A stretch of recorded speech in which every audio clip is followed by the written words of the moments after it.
जनता आवाज news channel, आवाज जागरूक जनतेचा। दुबार पेरणी संकट आहे, बी बियाणे वाया गेले। मात्र कृषी मंत्री सभागृहात रमी खेळत असल्याचे दिसले। त्यांनी घरी खेळावे, शेतकरी परेशान आहेत आणि हे मंत्री असंवेदनशील दिसत आहेत।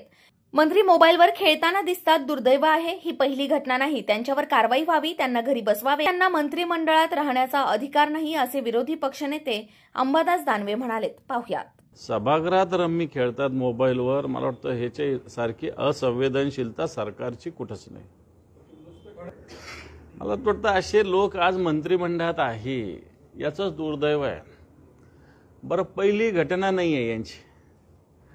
कुठं ओसाडगावची पाटीलकी म्हणतात, कुठं ढेकळाचा पंचनामा करायचा का म्हणतात, कुठं कर्ज घेऊन तुम्ही साखरपुडे करता म्हणतात आणि आता रम्मी खेळतात।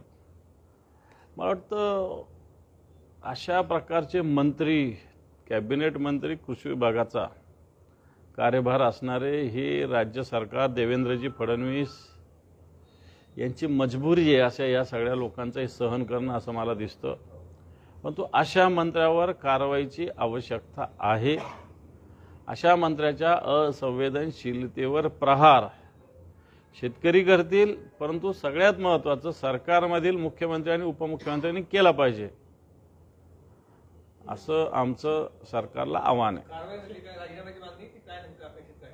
कारण म्हणजे अशा मंत्र्याला घरीच बसवलं पाहिजे। रम्मी खेळायचं तर खेळत बसा ना घरी, तुम्ही 24 तास खेळा। सभागृह कशासाठी असतं? जनतेचे प्रश्न, शेतकऱ्यांचे प्रश्न सोडवण्यासाठी असतं। सभागृह कामकाज कशासाठी असतं? रम्मी खेळण्यासाठी असतं का? म्हणून अशा मंत्र्यावर कारवाई केली पाहिजे। यांना मंत्रिमंडळात राहण्याचा 1 मिनिट सुद्धा अधिकार नाही। जनता आवाज न्यूज चॅनल, आवाज जागरूक जनतेचा।